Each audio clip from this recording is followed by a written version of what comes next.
First, city leaders in Lacy Lakeview held an executive session last night at the request of former police chief Jeron Barnett, who was terminated back on April 3rd.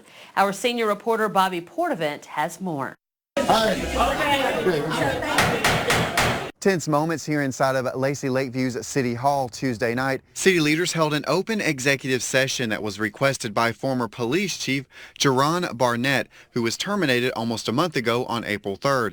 Barnett spoke to city council members and the public Tuesday night to appeal his termination and bring to light the latest claims of a hostile work environment brought on by city manager Calvin Hodde. Now, the meeting lasted around 3 hours with several members of the public, the city manager, representatives for Barnett himself, and even a Lacy Lakeview police officer coming in front of council to have their voices heard. Let's break down key moments from inside City Hall, starting with Barnett's termination letter. I received Chief Jeron Barnett's termination letter Tuesday. Now it reads in part, quote, "Unfortunately, the necessary level of trust and cooperation has not been achieved," end quote, adding, "Your ability to address critical issues within the department has lessened the trust between administrative leadership and the police department," end quote. This letter signed by Lacy Lakeview City Manager Calvin Hodde. Barnett believes there was more to his firing. That he was retaliating against me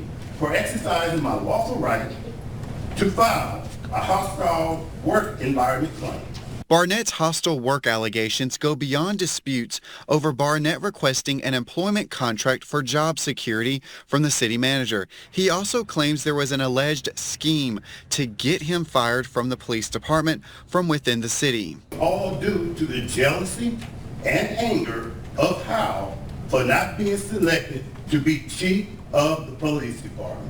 He says that scheme was laid out in an investigation done by the previous city manager, Keith Bond, who hired Barnett. Now, Barnett's employment application came under question during the meeting. Hodde told council how he looked into Barnett's employment application following the police chief's termination. He says Barnett's application did not include key information needed that could help determine hiring eligibility, like several write-ups from a previous law enforcement agency and even allegations of, quote, warrant issued for theft by check. That right there is grounds for termination. Barnett told me he did not know about these allegations and claims he's always done the right thing. They went back to find whatever they could find, and they basically threw it up on the wall to see what sticks. The question is, why you wait until after I'm terminated to go back and try to find something? I asked that same question to Hodde, who declined to do a camera interview, but told me off camera he wanted to, quote, do his due diligence. Mayor Pro Tem Charles Wilson took those newfound claims serious. I mean, we didn't know it when he was fired, but we know it now. In a 6-1 vote, council upheld Barnett's termination. I knew that they were going to vote negatively for me. I just want the people to know that my firing was not done in lieu of me being dishonest. Barnett tells me he's taking time to look at everything that's going on, but legal action is not off the table. Now, he tells me he's already looking at other opportunities in law enforcement. You can take a look at his full termination letter and other details into his case right now on our website. Reporting on Lacy Lakeview, I'm senior neighborhood reporter Bobby Portavent.